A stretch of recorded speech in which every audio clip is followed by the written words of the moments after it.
people and are okay with leaving a lot of people behind, which is kind of what I think of the Liberal climate plan is. Sure, they'll do some stuff, but it's going to cost a lot of people their lives, their livelihoods, and they are just okay with leaving people behind as they do.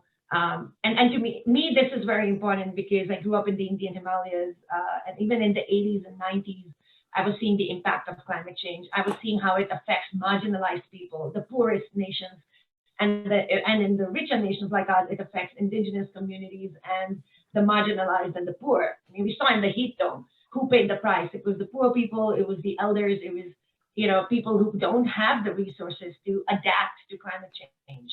And so, when we talk about taking climate action, we have to center equity and justice in everything we do. So one of the reasons I ran with the Green Party, I've actually reached out to all parties in the past, and the only party that ever cared to use my expertise in science was the Green Party, and the others never applied. Well, I won't say all. I never did reach out to conservatives. It was the NDP, Liberals, and the Greens. And I always offered my expertise. And, even what is going on with the Green Party right now, I think all parties, I'm hoping that, the fact that there has been so much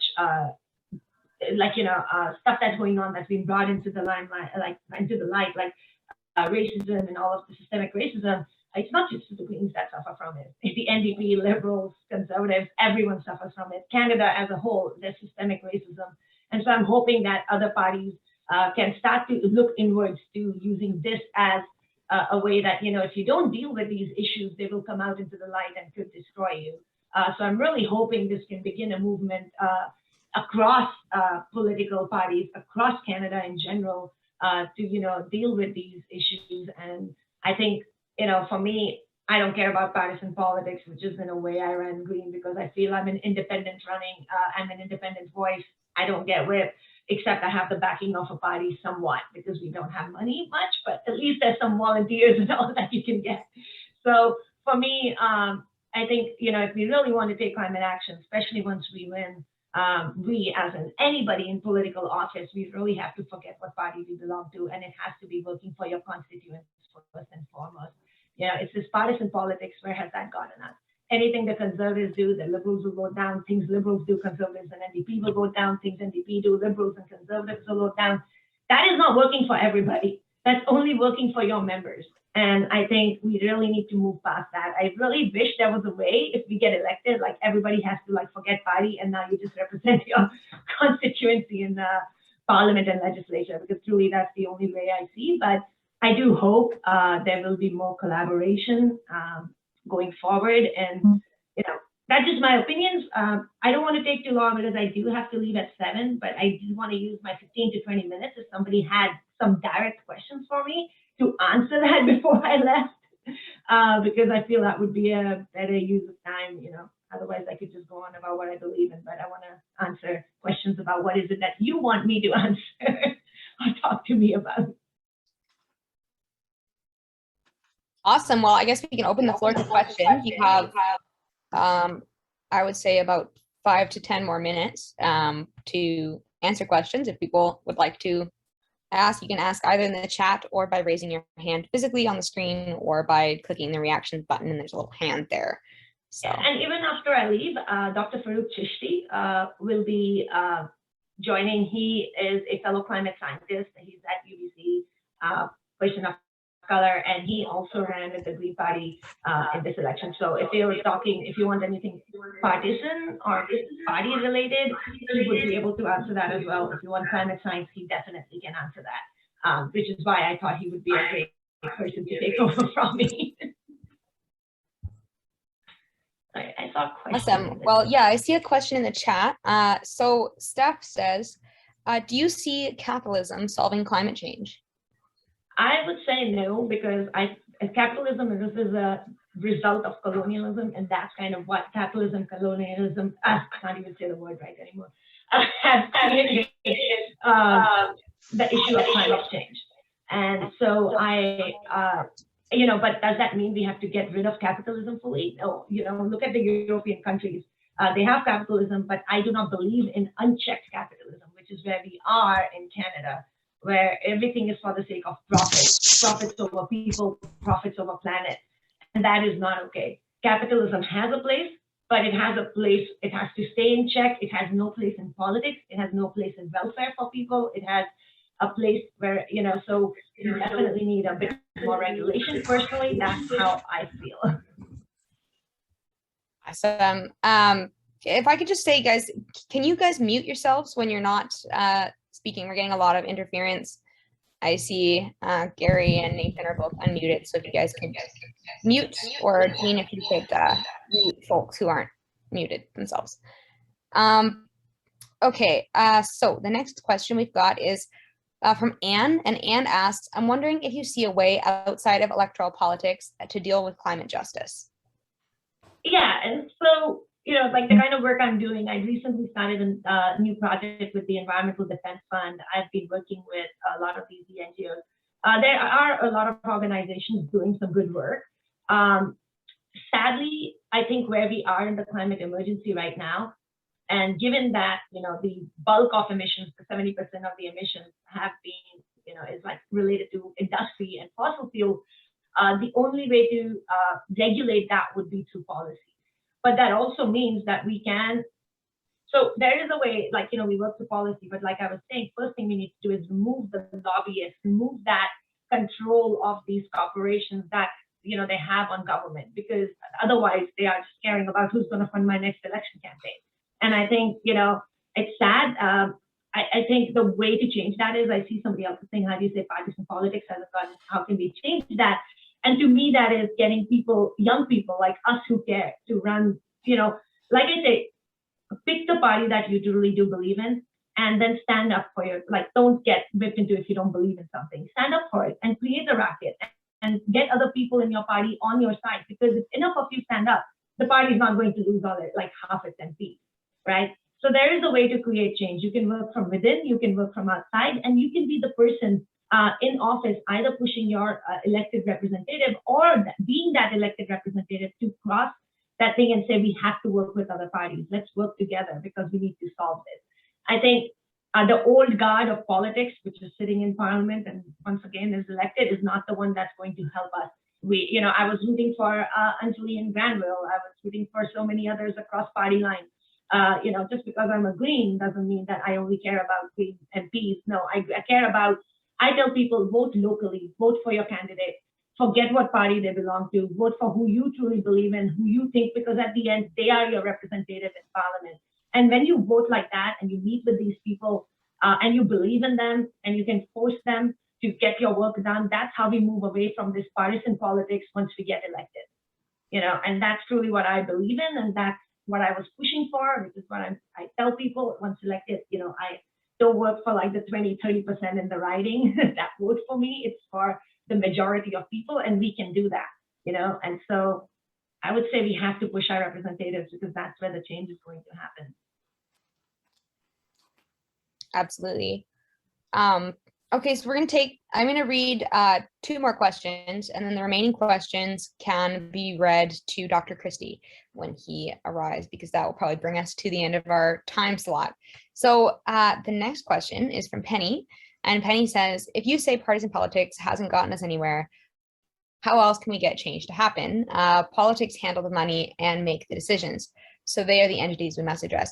I feel like you did already partially answer that one. So if you'd like, I can read the next one, or if you want to double back. Yeah, I have the questions here, and I see that the Greens not left, not right means I actually don't even know that they had that in there, because for me, the good part about being a Green is the party and the leader cannot whip me. So I run for what I believe in and what I stand for. So I don't say I'm not left, not right, because I'm pretty left. I can, so I'll agree with that. Municipalities have an important role. Sadly, like you mentioned, they don't have, there's a lack of power and there's a lack of funding. And, I think we can do more because when it comes to climate mitigation, mitigation and adaptation measures, what works in Ontario, what works in Alberta, what works in Saskatchewan, what works in BC, and within BC, what works in Northern BC versus South is going to be different. So we need to provide funding to local communities to be able to really tackle and adapt the way it suits that community. And, like I was saying, capitalism has a role to play. The way I would think that is, if we truly did price the externalities, which is pollution, which we haven't been pricing in this economic system, and economics everybody says. I'm also an economist, by the way, so I can talk to that. Which is they should be paying the price of pollution, and which is kind of what the carbon tax is getting at. But the carbon tax is too low, so it's still a subsidy in a way. But if we truly put the price of pollution onto fossil fuel extraction, we will see that renewable energy right now, actually solar is per unit of energy, the cheapest source. So if we stop subsidizing and creating false markets and false supply kind of like in capitalism, and we truly let the markets play, you will see that the fossil fuel companies will want to move to renewable energy. So if there is a role to play, again, it starts with us getting rid of subsidies, stop forcing fossil fuel, and really starting to incentivize those, what do you say, the businesses. Yeah. So sorry, if I have to run before I can say bye to everyone, I want to say that now. And please feel free to reach out to me via Twitter, direct messages. I don't say email because I get 100 and it can get lost in space. Send me a DM on Twitter, reach out to me with any questions you have. Awesome. Well, yeah, it looks like you answered a bunch of them. Thank you so much for being here. That was awesome. I'm sorry that you have to run early because it would be nice to hear a bit more from you in the question and answer period, but understandable. But yeah, I'll definitely be following you on Twitter and I would advise anyone else to do the same. All right. Yeah, thank you so much. And without further ado, we will move on to our second speaker. So our second speaker is Tara, and Tara, I'm not sure that I see them on here. Oh, howdy. Okay, so when you're ready. Great, thanks. Thank you for having me here. This is great discussion to be having. I too would like to acknowledge that I'm speaking today from the lands of the Musqueam, Squamish, and Tsleil-Waututh peoples, unceded and stolen territories. And part of our job is to get that land back.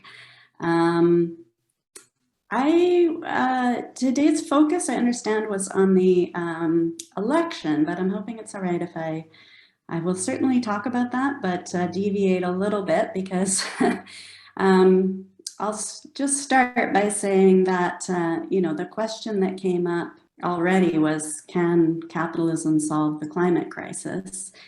And I don't think it can, which then kind of raises the issue of, is electoral politics really even the venue for trying to solve the climate crisis? So just a bit of my own background. I'm a trade unionist, I'm a teacher, I'm a Marxist. I've been involved in revolutionary socialist politics for a good chunk of my life. I actually wasn't that focused on climate as an issue up until a couple of years ago. Capitalism ravages people and societies in all sorts of other ways, and you really don't need the climate crisis to feel that it's a social and economic system that has to go. I became active in the late 90s during the sort of globalization movement, and a lot of the focus at that time was on the incredible injustices between the global north and the global south, and then post 9/11, the Iraq War and the ongoing wars, the militarized surveillance society, and so on. So really no shortage of harm and suffering, colonialism, systemic racism, all of these things are products of a system that puts profit before people, and a system that has a logic, really, an internal logic that can go no other way. So can capitalism solve the climate crisis? Ultimately, no.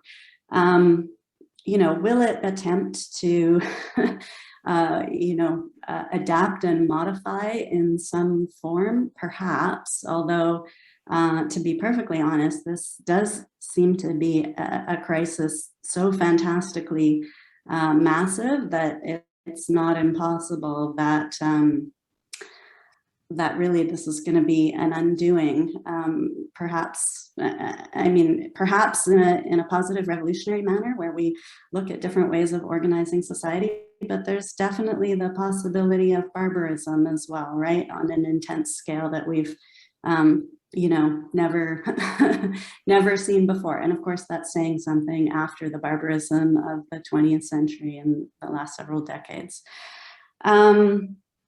A little bit, so, a little bit hard to say. I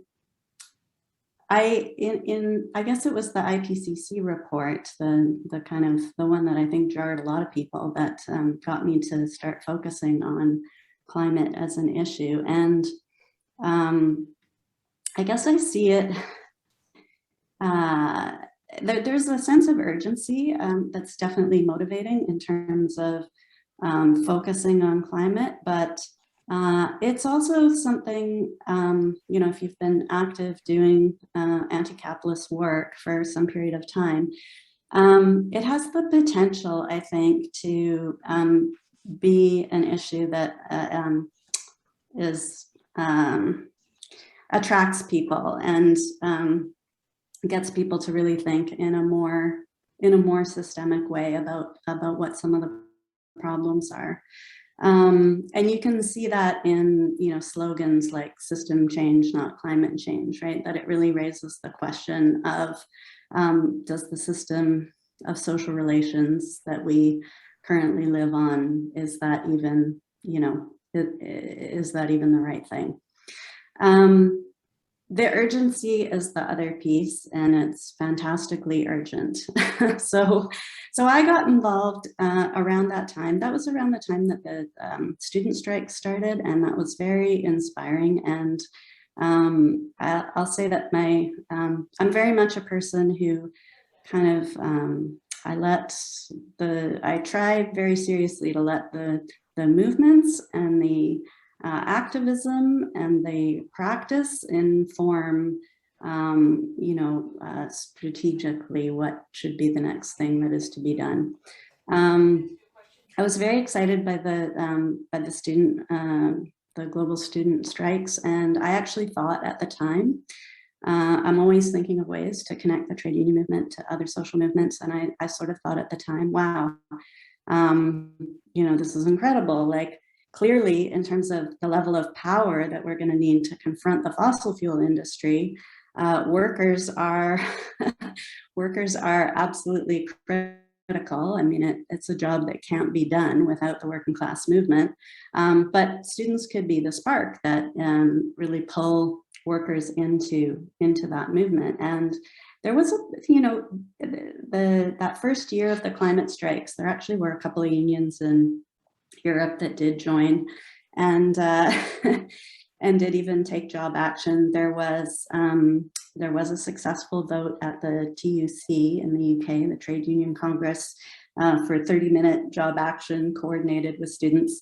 I actually tried to get a motion through the BCTF to take 30 minutes of action coordinated with student strikes, and it failed, although interestingly, the vote was about 60-40, and my friends were all feeling despondent, but I thought, well, 40% of people want to do this. This is actually pretty good, But I also started to think, well, maybe that's not quite the right approach to this. Maybe the way that workers are going to get engaged in this issue is through a different route. And so my focus in the last year or 2 years, I guess, has really been more to think about, climate and its consequences are a very direct health and safety issue for working people. And that's, more and more evident as it becomes part of so many people's everyday lives.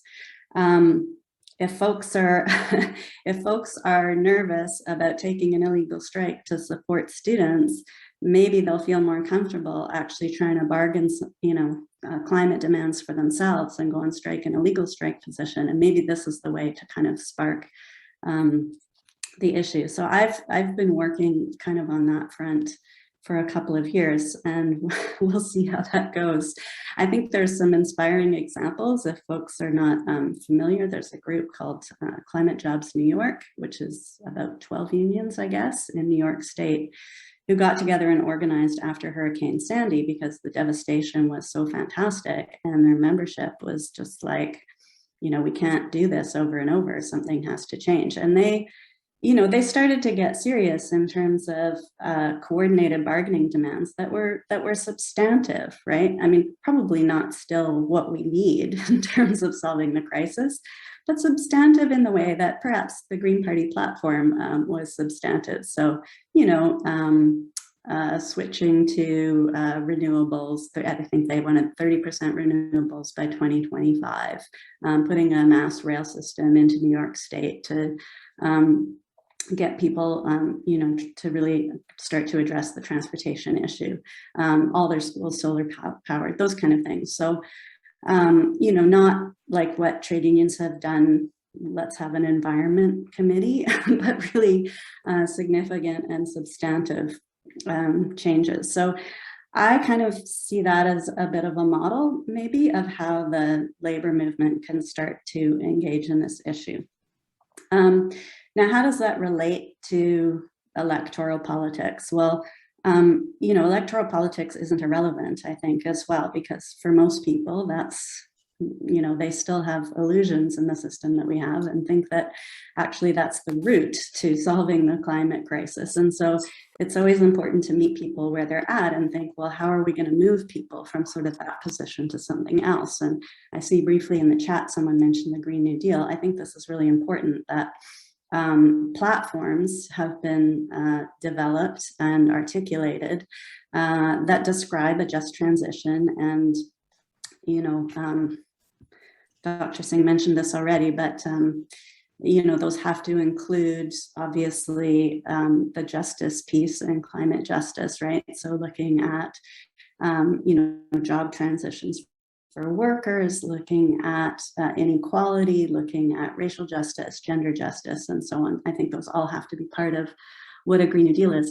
I don't personally have illusions that a government is going to pass a Green New Deal and that's going to solve the climate crisis, but I do see a Green New Deal type program, as some of you might be familiar with this expression, a type of non-reformist reform. That is, it's something that we ask for in the constraints of the existing system that it's going to be so difficult for governments to actually do. It's going to make people start to question, well, if this is what we need, then how do we get there? And if governments won't do it, how do we start to actually take those jobs on ourselves or do that ourselves? And interestingly, I think the protests at Fairy Creek are really fascinating, because this is an example of, you know, forget asking government to do it. Let's just go put our bodies on the line and say these trees have to stay standing. So I think that jump in consciousness is starting to happen a little bit in some kind of segments of the environmental movement. But I guess the challenge for us all is, well, two challenges I see. How do we thread these pieces together? So how do we get, you know, the Fairy Creek folks to be working with, you know, the folks who are focused on electoral Green New Deal type initiatives, to be working with labor folks. And that's a real challenge, but I think that's something that's going to be absolutely necessary. The second big problem that I think that we have that we need to focus on is, again, I don't see an electoral answer as, you know, no government has yet met a target. They're getting better at setting targets, but they're not getting any better at meeting targets. And in fact, in many cases, the gaps are widening, right? So they're getting worse at meeting the targets that they're getting maybe better at setting. So it really starts to raise the question of power. So, you know, if governments won't do it, if we have these great programs put forward, Green New Deal programs, well, how do we actually leverage enough power to have it happen? And if the power doesn't come from the ballot box, then which I don't think it does, I think we need to look at social movement and working class power. And I think one of the issues that we have is that frankly, we don't have a lot of working class power right now, because after 50 years of the neoliberal employer's assault, workers are just not in the habit of exercising power for very much. And so there's kind of a related piece, which is like, we're not going to solve the climate crisis until we actually solve this question of changing the trajectory on working class power. So I'm also very interested in kind of labor renewal projects, like some of you might be familiar with Jane McAlevy's work in terms of really trying to reinvigorate the labor movement. And I think there's a great connection there. And she talks about climate, which is really good, because, you know, if we're going to get, if we're going to take on the fossil fuel companies, if we're going to take on the system, because it's the system that needs changing, we're going to have organizations that are incredibly powerful and incredibly responsive, and that are willing to take, she calls them supermajority, so massive majority strike action in order to actually affect change. So that's kind of the with the space of how I see, you know, the good outcome, the good potential outcome, where actually we do confront this problem in time to, you know, in time to prevent the most massive damage that could be happening. And so that's kind of what orients my work and what I think about. So thank you so much, and look forward to questions afterwards. Excellent. Thank you so much. Yeah, definitely got some similar ideas on the utility of capitalism and electoral politics. But okay, so we do have some questions in the chat. Originally, we were going to ask all the questions at the end. So I'm going to ask our third speaker, Tim, if it would be better, do you think, to speak now and then ask you both questions at the end? Or would you prefer that I ask Tara the questions now and I would say think about as many questions for Tara as you took for Devyani, and then move on, and then we can ask questions again. Questions at the end. Okay, that sounds good to me. I will do that.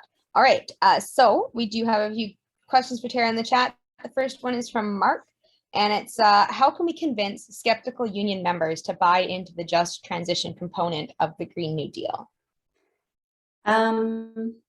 Yeah, so I mean, there's different elements of the just transition, and I think they, you know, part of it's actually quite worker oriented, the idea that, you know, nobody should be out an income as a result of the transition to renewable energy.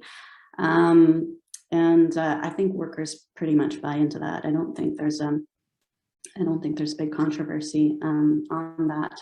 I actually think that the notion that there's a dichotomy, or that there's a conflict between environment versus jobs, I think that's just about dead, actually. I mean, probably if you're in heavy resource communities, you're still going to hear that argument. But, you know, if you're not familiar with the report that the CLC put out in June, for example, it's pretty good. I mean, if you were looking for a solid, you know, labor's Green New Deal, that report's an excellent starting place. And that does represent a fair amount of consensus among the labor movement. So, I mean, not to say there aren't going to be, I mean, sure, there's always going to be, like, there's the airline industry and so on. I'm not saying that conflict is, but I would say actually that the majority of union folks, I mean, they get that there's a big problem, right? And they get that there's something that we have to do. The inequality piece, I think, is bread and butter trade unionism, and it's not really very complicated.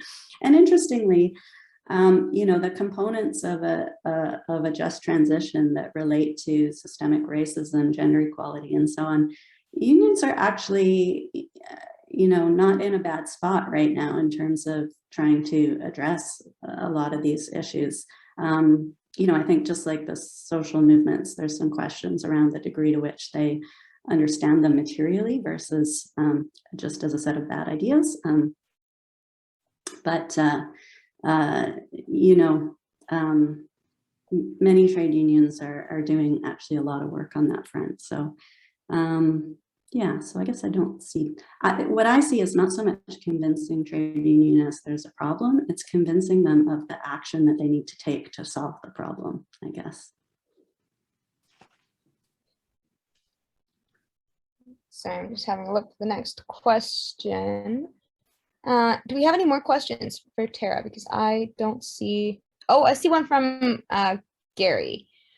Gary asks, is there any way to get control of the oil cartel juggernaut, short of nationalizing their assets and taking direct control of the fossil fuel business so we can shut it down? Yep, no, I think that's the right answer. We need to nationalize the energy companies, no question about it. Yeah. And so my union's a member of a group called Trade Unions for Energy Democracy, and they actually focus on renationalizing different elements of the energy industry.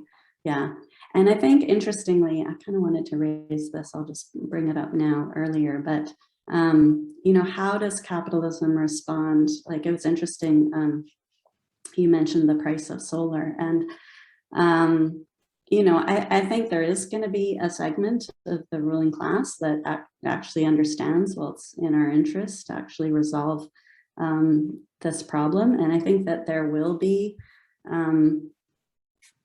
some waning of power of the fossil fuel industry, but I think the resistance is going to look a little different. I think it's not going to be out and out denial. It's going to be about delay and timing, and also alternate technologies, right? The carbon capture stuff, which we already see even just in the past year, has become a real talking point all over the place, right? It's, you know, it's in the UN reports, it's it's everywhere, and so I think the way in which the capitalist class right now is adapting is is looking at how do we actually extract the most profit we can out of that investment in those assets, and how do we delay things in order to do that? And that's going to be something we'll have to take on.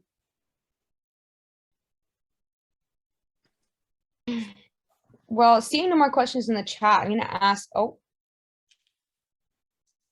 You know, I'm starting to worry that some of these questions are ones that might be answerable also by me. It might be better to do them at the end. Yeah, we can. I was just going to ask one of my own questions, and that was, do you like the terminology of the Green New Deal? Do you think it's good branding, or would you like to see it have a rebrand? Are there any provisions in the Green New Deal that you have particular issues with? Just curious. There is an issue, yeah. You know, Naomi Klein has a section in one of her books where she talks about all the different metaphors, and all the, you know, every metaphor, there's a problem with the metaphor. So yeah, the Green New Deal is maybe not as problematic as the war metaphor, but you know, we need the war scale response. But it definitely, there's some problems. You know, there's the nationalist component to it. There's the race component to it. I mean, I liked the rebranding of the Red New Deal, for example. So definitely it conjures up certain ways of addressing problems. That said, you know, I think it's been effective in terms of capturing a set of ideas and putting them onto kind of the public policy program for folks to think about. But ultimately, yeah, there's some problems with it. Awesome. Yeah, no, that's interesting. And thank you for answering that off the cuff. Sorry that wasn't in the chat before. Okay, well, let's move on to our final speaker, and then we will take another round of questions once our final speaker has concluded. And we do have the schedule to go till 7:50. So, you know, think about some questions as you're listening, because we have a wide question period. All right, Tim, our next speaker is Tim Kenley. And without further ado, Tim. More about me is I really got involved in politics in around 2003, around the war in Iraq, and then I was involved in the late 2000s in a group called Vancouver Socialist Forum, which was the first place that I really dealt with politics around the climate crisis, because I had concluded actually in January of 2006 during a snowstorm that it was possible that the climate crisis might actually lead to the destruction of life on Earth. And then kind of when Vancouver Socialist Forum went defunct in late 2009, I was kind of out of dealing with climate issues until about 2016, when the fight around the what was then called the Kinder Morgan pipeline was really ramping up, and I got back involved in both climate convergence and the Vancouver eco-socialists, but then climate convergence descended into a front of a group that many of you will be familiar with called Mobilization Against War and Occupation, aka MAWO, aka FTT. A lot of you will know who they are, but anyways, that's where I've gone on from there briefly. That's not a full accounting of my political history, but I need to move on to other parts of my speech here, because I'm going to argue that none of the major parties in the recent Canadian election were offering a climate plan that was anywhere near to getting Canada off of fossil fuels in a timely manner by 2030, which is the date that the entire planet needs to be off of fossil fuels if we are to have any hope of staving off a hothouse Earth type scenario, which would make conditions such as our deadly heat dome this past summer a much more common occurrence across the globe, even in a best case scenario, and then at worst case scenario, it could lead to the end of life on Earth. And I mean, the Liberal Party climate target was 30% below 2005 level by 2030. Net zero by 2050, right off the bat. 2050 is too late to be setting a climate target for zero anything, but also the net zero emissions is a scam because it involves these carbon offsets that don't actually reduce greenhouse gas emissions. And then Trudeau has been promoting himself as a climate champion, but while the construction of the Trans Mountain Pipeline in government, but in 2018, that's the former Kinder Morgan pipeline. It was continuing, and almost immediately after the election, construction workers for Trans Mountain were attacking anti-pipeline protesters at the tree sit in Burnaby, and there have been several arrests there by the RCMP. And I mean, the Conservative Party had the 30% below 2005 level by 2030 climate target, but Erin O'Toole was saying that the Conservatives, in addition to supporting the Trans Mountain Pipeline, wanted to bring back the Northern Gateway Pipeline to Kitimat, which was canceled by Trudeau's government in 2015. So there's really the Conservatives are not even as good as the Liberals. The NDP climate target was 50% below 2005 level by 2030. Net zero by 2040, and Devyani Singh, despite saying he was against the Trans Mountain Pipeline, didn't say that he would cancel it if he won the election, instead saying that an NDP government would review it, which we have seen this play in BC when Morgan's BC NDP government said it opposed the Site C Dam, did a review of it, and then decided that they were going to approve it because it was on the grounds that it was past the point of no return financially. And then Devyani Singh has also been unwilling to speak out against Morgan's government, siding with resource companies and the RCMP, both at Fairy Creek, where the RCMP have been conducting the largest mass arrest operation in Canadian history on behalf of logging company Teal Jones, and up north from Coastal GasLink and the RCMP have been running roughshod over unceded wet'suit and territory, and there have also been some arrests up there apparently in recent weeks. And then the Green Party's climate target was 40% below 2005 level by 2025. Net zero is soon after that as possible, which is of the climate targets that are out there from the major parties, it's the best one, but it's still not good enough. And then, so the Liberals, the NDP, and the Greens are all promoting this phony net zero target, and the Conservatives were not even going that far. And then all the parties, including the Greens, also have climate plans that rely on some form of carbon pricing, which is not going to get us to where we need to go. And the Liberals, NDP, and Greens were all talking about ending subsidies to the fossil fuel industry, the Liberals and the NDP, I think, are hypocritical on this to varying degrees. The Liberals have had 6 years in government to end fossil fuel subsidies, and they've not done so. And the NDP will not criticize the BC NDP government and former Alberta NDP government, which actually increased fossil fuel subsidies in their provinces. The Green Party is likely most credible on ending fossil fuel subsidies, but even so, these carrot and stick approaches to climate change policy will not get us anywhere near to being off fossil fuels by 2030, as it's in the interest of fossil fuel companies to keep their fossil fuel production as high as possible in the name of corporate profits.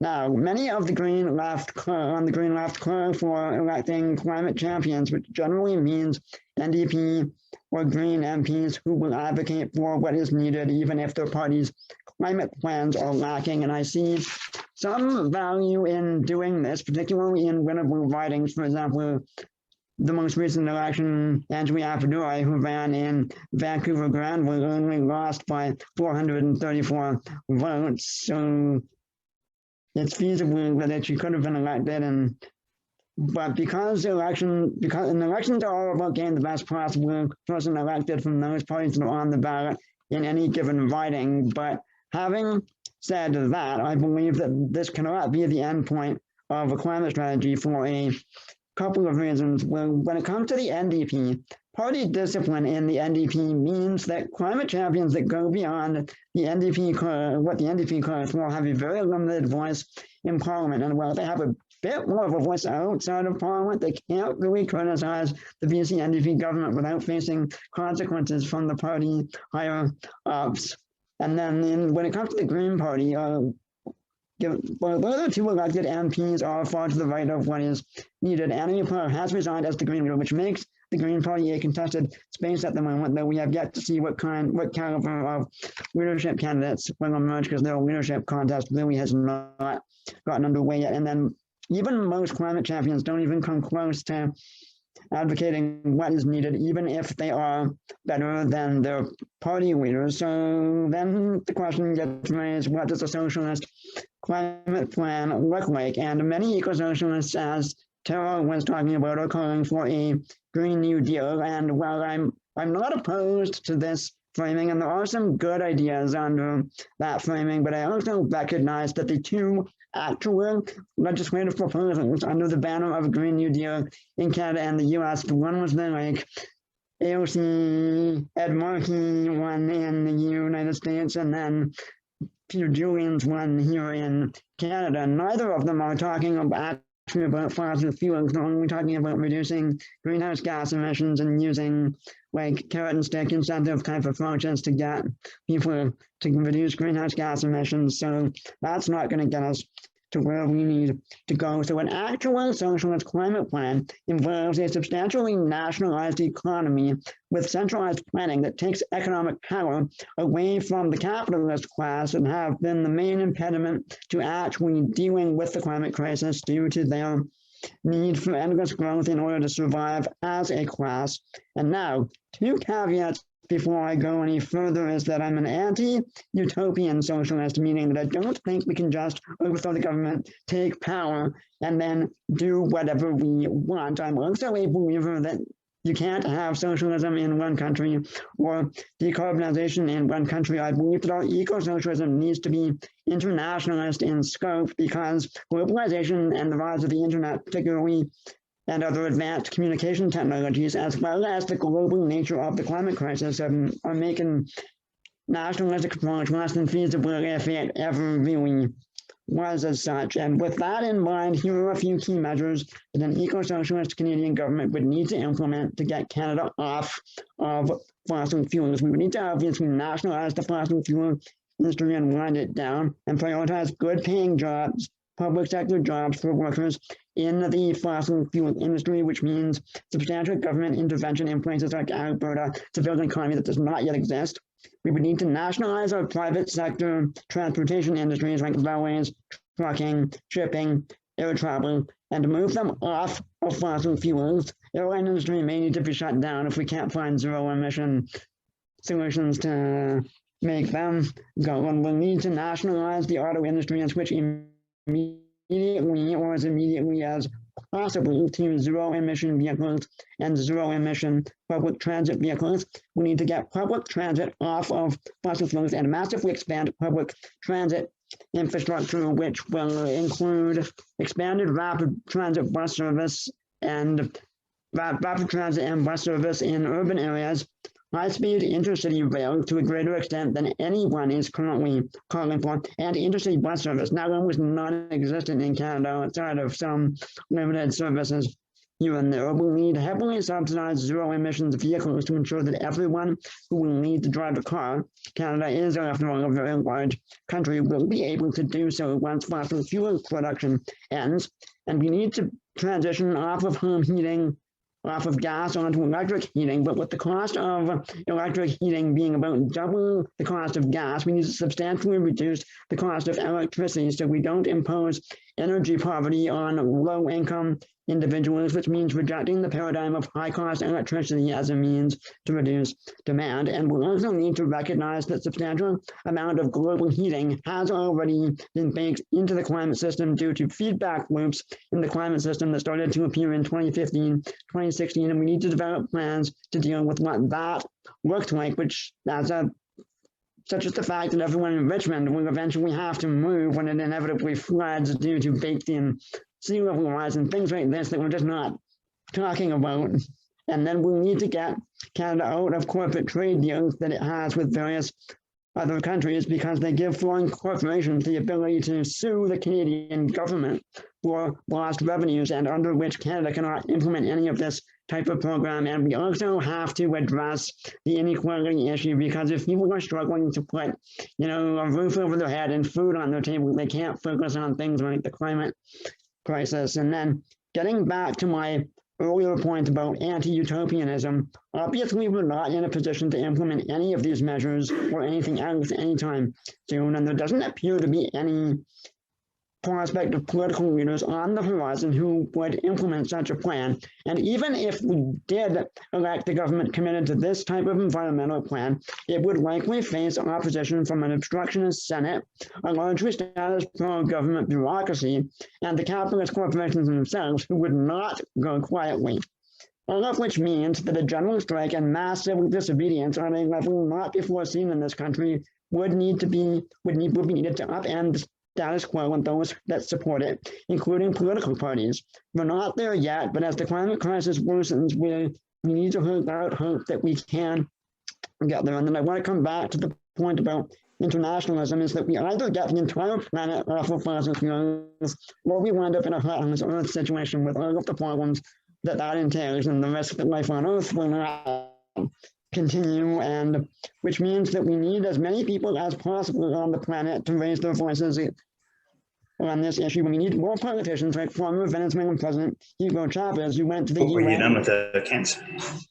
In 2000, if the climate were a big capitalist bank, he would have already saved it. And then we'll need more global climate strikes, and their message will need to get much more radical, though, and the low 2021 global climate strike was nowhere as big as 2019's largest day of protest in human history. I want to give a shout out to Montreal and Berlin, who both had a 1,000 reported turnout on the 24th of September. And I also want to give a big shout out to the millions who were out in the streets in Brazil this past weekend protesting Brazilian President Bolsonaro and his ecocidal deforestation policies. And here's to the hope that Brazil can dump him out of office in 2 years' time, because he's currently the biggest single threat to the livability of this planet going forward.